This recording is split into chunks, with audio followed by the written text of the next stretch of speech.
All right, got Phil on the mic, man. Philly man. Here. Did Daryl say how long they're going to be gone? I don't think he did. I would imagine a week. Yeah, maybe we'll message him when we're done.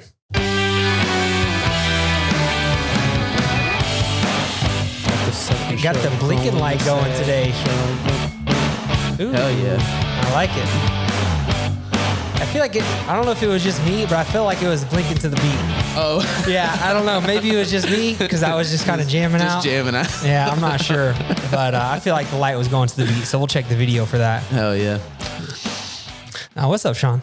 What is going on, man? I'm feeling great, man. I feel really good today. Feel like this is going to be a good show. And yeah, got some good sleep last night. Ooh, there you go. Yeah, good. Yeah, I mean, I'm feeling the same way. I'm excited about today. So guys, if you're listening now, this is, it's a Tuesday instead of a Friday. Ooh. For the longest time, we've been filming on Fridays. But as of this week, we're going to be looking to film twice a week. So we're coming to you twice a week now. So 2 shows a week from OTG Podcast. On Tuesdays is going to be a shorter, sweeter, very fitness specific show coming to you on Tuesdays.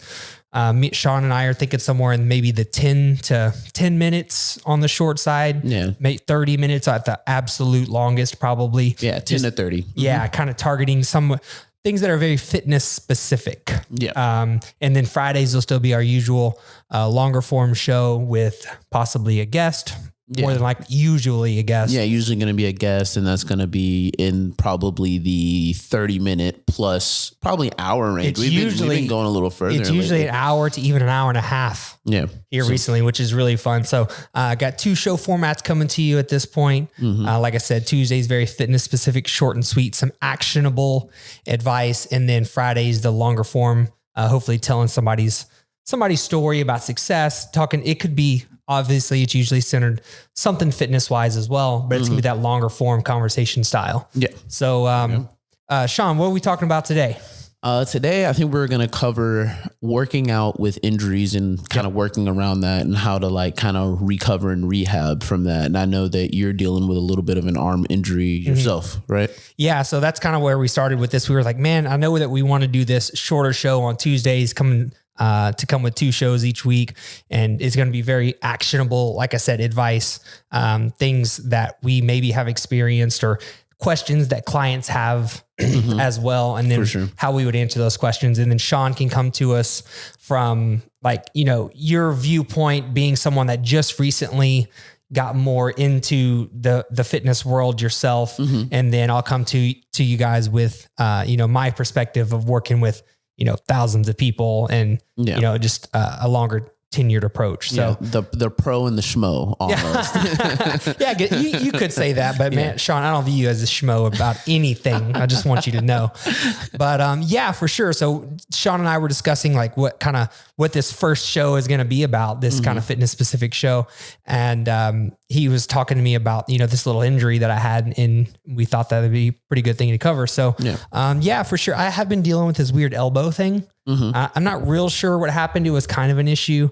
And honestly, it got worse at that, the mud run that Mondo and Bobby and myself did. Yeah. A lot of climbing, a lot of jumping and things like that kind of irritated it more. Yeah. It was already hurting. It had gotten a little bit better for sure. And then, cause I was doing some stuff and being diligent and specific in my workouts to not bother it. But we get to this, what was the terrain race? And so we get to this terrain race, and right off the gun, you sprint, or a good size jog, because it was a 5K, so it was 3 miles with obstacles. You kind of want to pace yourself. Yeah, you want to pace yourself a little. We were going at a pretty good pace, but we get to the first thing and it's a straight mud pit under the cargo net type of situation. Okay, so sounds fun. Yeah, I was a little bit worried about it, but looking back, it was real easy just to dive in there and kind of get through it. But anyways, so you come out of that and you're just soaked with, water and mud, right? Okay. Everything, your hands are slippery and everything. So we take off, start running. The very next obstacle, rope climb. Oh man. So, the thing you've been avoiding for weeks, months, because however long. Yeah. And just a little bit of backstory on this elbow for everybody listening. It's pulling movements that really give me an issue. Oh, when people, talk about elbow issues, it's almost always during like tricep exercises, bench press, right? During pushing things. So, but pulling exercises, pull-ups specifically, are really what get this elbow going. And then I can do bicep curls sometimes, depending on how bad it is or whatever, but I haven't really done bicep curls in quite some time. But anyways, we get to this rope climb and I try to do it like kind of strategically. Okay. How do you strategically? Yeah, you can like wrap it around your leg and squeeze it and like use your armpit and stuff like that and like kind of hold on to the rope, right? So I try to do that. Okay. Doesn't work at all because you're covered in mud. Yeah. Right. So I'm like, all right, I am not missing the second obstacle. Right? Yeah. So you're gonna power through it. Yeah. So I just squeeze the rope and straight hand over hand up the whole thing. And then that sounds kind of miserable. And I got to the very top and had to take one hand off and like swatted for the rafter that I was hanging and just like barely got it. Yeah. And then I straight like fireman down. Slid down the rope. Damn. And burned my hands up. But anyways, I think from that over gripping of the rope, this elbow has been ever since. I have to be very careful with what I've been doing. Dang. But that being said, it is not impossible. There is a way. I know the movements that aggravate the elbow. And Dr. Brackney actually taught me this one time. He's like, if it hurts, don't do it. If it doesn't hurt, you're probably okay to do it. Yeah. So when you're dealing, simple as that. Yeah, it really can be that simple. Now, don't get me wrong. Fixing it and being intentional about fixing it can require some different things. So when we're going to talk about that. But the main takeaway, if you're dealing with an injury like this, if it hurts, just don't do it. Don't do it. Yeah, just don't do it. Find the things that don't hurt. Yeah. And if you can do that, then in time, your body will usually fix itself. And that's what had happened to me with this elbow before. But until that race, it's kind of aggravated again. I've started over, you know what I mean? Yeah. So, what I'm doing right now is just doing things that I know don't hurt it. So like, for example, pull-ups, if I use enough, bands, like you can get like a little assisted. Yeah. I can do assisted pull-ups. And that releases the, whatever is going on in that elbow. Now, obviously I'm doing more reps. Does it feel like a muscle like thing? No, like a tear or like a tendon? It's like in there, and I actually went to try to get a cryo done on it the other day. Just cause I've been trying to wait for Restore to open up. Dude, me too. Yeah. I'm hyped, man. I've been trying to, but it's just been so bad. And remember Daryl mentioned that he was having some elbow pain and he went and got the cryo. So I went to the other cryo place there on, in League City and they don't have the spot treatment anymore.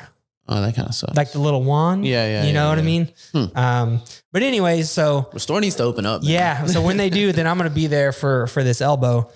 But anyways, so if I do assisted pull-ups, now I'm doing more reps, right? Because I need enough assistance to lessen the tension, right? And the amount of resistance, I guess, for sure, to make it feel better. So I can do that. And then just avoiding bicep curls and then certain rowing movements that I know I can't do. Okay. So low row probably is out of the question, right? Yeah. And it's really more about hand position, it seems like. So angle of the row doesn't matter. And these are all things, once again, if you're going through an injury or I wouldn't call this an injury, but I would call it like a nagging issue.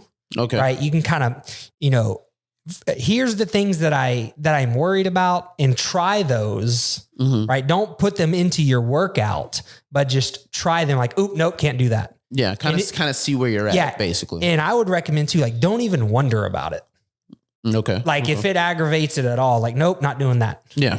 There are so many exercises for the different body parts. Like why risk it? Exactly. You know what I mean? So I know the things that I can't do. And cause I tried them out and you just avoid those. And then another big part of that is really the mental side behind it. You have to know that you just can't do it. You know what I mean? There's just a time where you have to kind of back off of it. Yeah, exactly. 100%. And you have to accept that. Have you ever, experienced an injury kind of like this and then you kind of get upset about it, and you can talk about it, but you get upset about it, and now it's all downhill from there, right? Because the psychology behind the injury. Yeah, for sure. I had a injury kind of similar to it. So a couple of years back, I went to my sister's birthday, and I knew my nephew was there, and I was wondering where he's at by the time I got there. So I got there, I was like, hey, where's Michael? And they were like, oh, he's at the park. So I'm like, okay, cool. So I see a skateboard. All fun stories start with a skateboard, right? So I see a skateboard in the lawn, and I'm like, okay, cool. I'm gonna ride to the park on the skateboard. No big deal. I've been skating for, most of my life, so it's no big deal. So I hop on the skateboard, I push it once and I'm good. And I put my foot up to push it the second time, and I hit a rock and I go flying forward, land on my arm, and it was my right arm. So I'm right-handed too. So this is also pretty bad. I land on my right arm, and I didn't think much of it until I was having trouble just lifting my arm in general. And so it felt like there was like a tear across this little part of my arm, and it was pretty bad. So I didn't take it as seriously as I should have early on. So I would still try to do my regular stuff until after about 2 or 3 days, I noticed my arm was just getting worse and worse, and it was swollen just about 2 sizes bigger than this. And I was like, man, this is pretty bad. And I was kind of just getting so I went in and out of the gym a few times, and this was one time that I was in it, and I was pretty consistent. And then at this point, I couldn't do any pull motions, curling motions, any weight I put on my arm, it hurt like crazy. And so it took me about a week to really take it seriously, and it took me about 7 weeks to really like get back in there and like start pulling without any pain at all. And even after that, I would pull, and if it was too much weight or too many reps, I wouldn't feel it that day, but the next day I would feel it on my arm. But now it's completely healed. So you didn't stop altogether? I had to. Yeah, I'm sorry. Okay. I didn't say that. Yeah, I did. After I went to the gym, I think 1 or 2 times after I thought it was better. I think it was within that first week. I went to the gym, and it was one of the few times I went and I just left. I was like, I can't. Was it possible to do legs during this time? Yes, I did still do legs. Okay. I wasn't able to really do any pushing motions either, though. It was pretty bad. So I would work out legs a little bit. Honestly, like you said, bringing up the mental aspect, I was pretty bummed out. Yeah, I was pretty annoyed. I felt like that was the first time I'd fell off of a board in a long time, or fell skating in a long time, and really was like hurt bad from it. And I was like, holy shit, I'm 30 years old. Yeah.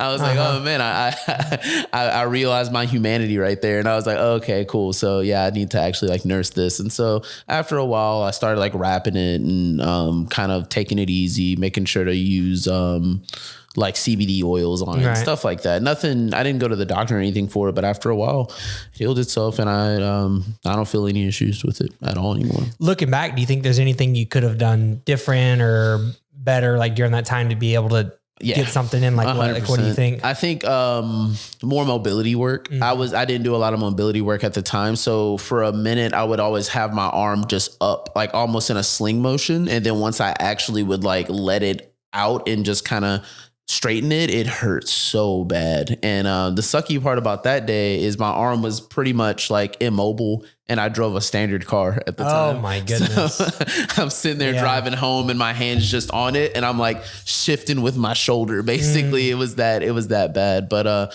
yeah, more mobility work, and also just taking the injury seriously, like you said, very early on, rather than just trying to just like muscle through it, being hard headed. That I think that made it last a lot longer. And I think I could have came back. Rather than 7 weeks, it would have probably been like 2 weeks or 3 weeks. Been on a skateboard since? Yeah, a little bit. I still do. Yeah, I still do, but I'm a lot more careful now, and I try to be. I have one in my car just all the time, just in case. It's a little like longboard type thing, and yeah, I'll skate every now and then. It still kind of freaks me out though. Yeah, I'm very hesitant to do anything where the risk of injury is high. Yeah, that's just me. When you're hurt, things are just all downhill from there. Oh yeah. You know what I mean? Especially if it's a serious injury, right? Exactly. But you said it that take it seriously. So the word that I usually use in these cases is intentionality. So if you have an injury, you have to be intentional about fixing it. Yes. You have to be intentional about avoiding the things that you know are hurting it. You have to be intentional about finding the things that don't hurt it. So that's kind of my overarching takeover. We'll have some bullet points here too, but my overarching takeover is to be intentional about doing these things, which are number one, finding the things that don't hurt, right? Number two, avoiding the things that do hurt. And then number three, doing something to actually fix it. Yes. Right. Being intentional about all three of those things. And the problem with number three is a lot of times it's boring. Like my problem with mobility work and stretching and stuff, and probably a lot of people can relate to this, is it's just kind of boring.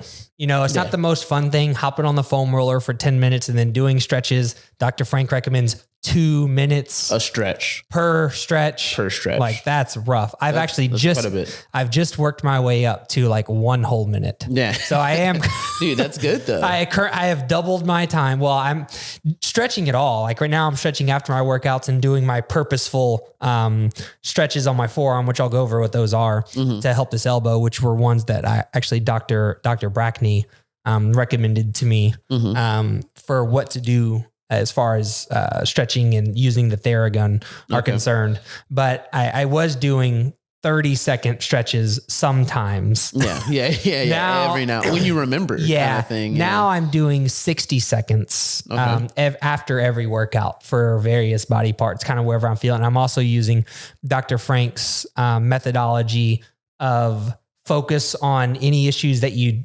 know you have right now, which for me is this arm and then my hips. Okay. Right. What's the issue with your hip? They're just always tight. Okay. You know what I mean? Just always. If I try to do I do a modified pigeon, you know, the pigeon poses. Yes. I do a modified pigeon on the, on an inclined bench. Okay. You know what I'm talking about? Yeah. So you're standing up and your leg is rested on the bench. That's right. Kind of like at the resistance by pushing forward. That's correct. Yep. Gotcha. Exactly. Gotcha. So I do that every time, and I'm doing it currently 60 seconds at a time after every workout, no matter what, because I know that those are my pain points. And then whatever leftover time, then I'll spend it on, you know, something else. Maybe it's something I worked out that day. Maybe something didn't just feel right, or maybe I have a long run that later that day. So I'll hop on the foam roller for a little bit longer. Gotcha. You know, but it's all comes back to that intentionality, and then not giving up the psychology side of things. 100%. You know what I mean? So those are kind of my main takeaways when it comes to an injury. I don't know if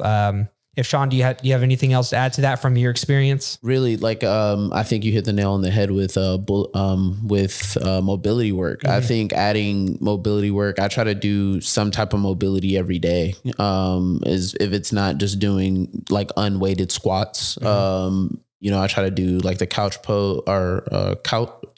stretch. Sorry. Yeah, couch stretch. The couch stretch. The elephant walks where you bend like over almost like an RDL type and get your fingers or hands on the ground and you just kind of stretch your hamstrings out. I've noticed I have pretty tight hamstrings in general. And so, I just try to just do that. I try to do like pigeons, 90-90s.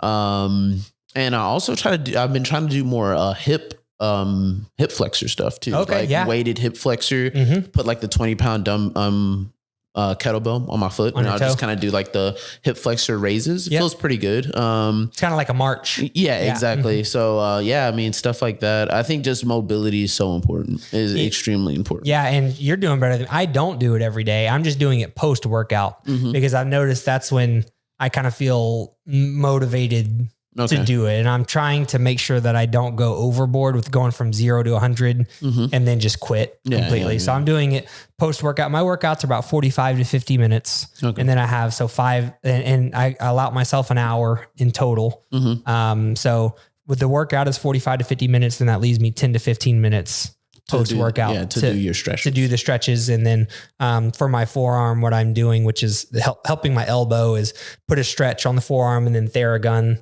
the top and the bottom, stretch the bicep. Right. So I'm doing these very specific things every time, and then the hips every time. Yeah.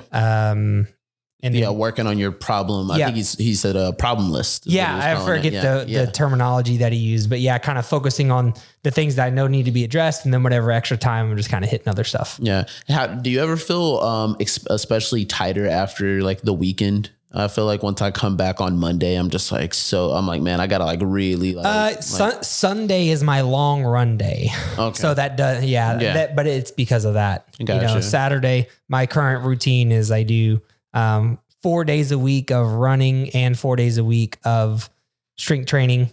2 of the days I do both. Okay. And then the day I strength train but don't run is the leg day, right? So I don't run on leg day.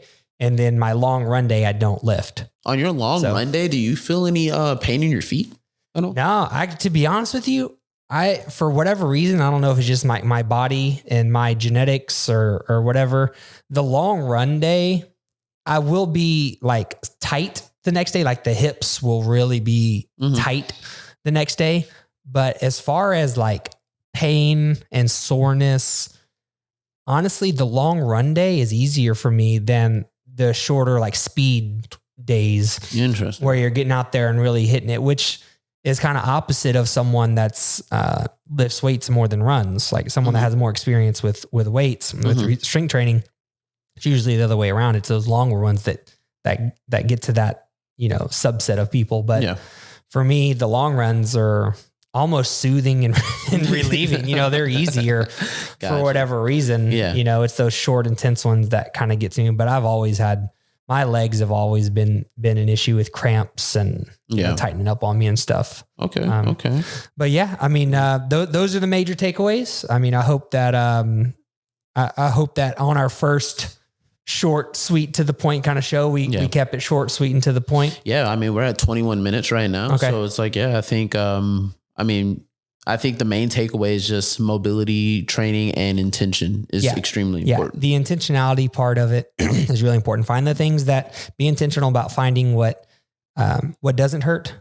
Be intentional about knowing what does hurt and avoiding them.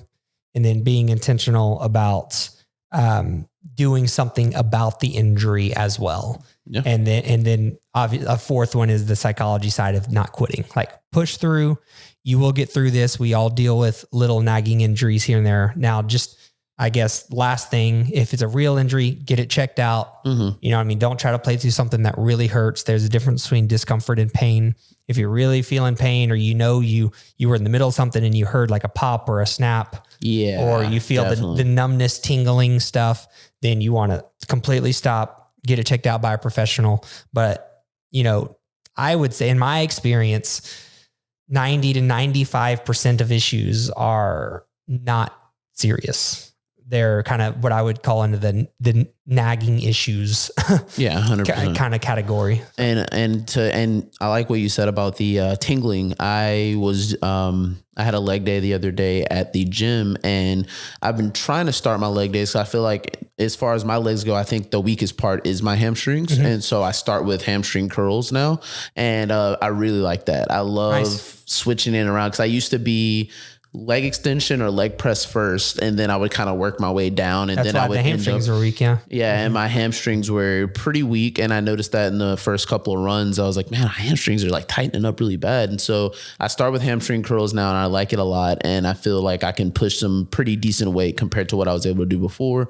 All about progression. And so I was pretty happy with that. But then I went to do leg press after, and I'm doing it. I'm working my way up, and it feels fine. I was at 3 plates on each side. That felt good. And then I got to 4 plates, and that was like my old max. And now I'm kind of working that into being like my 3rd set, which feels really good. And I was pushing it. I felt a little tingle in my hamstring, and I immediately put the weight up, stopped, moved on to the next exercise. I was like, okay, well, I'm done with that for today, and I think it was because I like kind of pre-exhausted my hamstrings before. Yeah, it could be, it's something, a new stimulus you never seen before. And as I mentioned earlier, very hesitant to do anything where the risk of injury is high.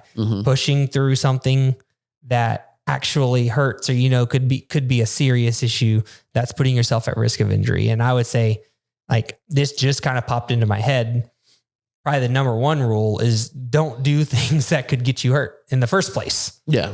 right? So I know that's not all, we can't predict that, right? But if something is, if a weight is obviously too heavy or trying something that is obviously too much for your abilities is an easy way to get yourself hurt. Or riding a skateboard. You know, sometimes getting on a skateboard is a little sketchy. Yes. Getting on a skateboard can be sketchy. You won't find me on any skateboards anytime soon. I'll be on my bike. There you go. You know? There you go. Yeah. So I guess we can just close it out here, man. Cool. Yeah, man. Sounds good. I hope people got value out of this. Make sure you like, comment, subscribe, share this with someone that needs to hear it. Yep. And we'll see you guys on Friday. I like it. Yeah. I'm pretty happy with that. Yeah. Feels good. We'll probably get a little more structure with it in time. Yeah, for sure. You know what I mean? As usual. But sounds good. Cool, man. All right.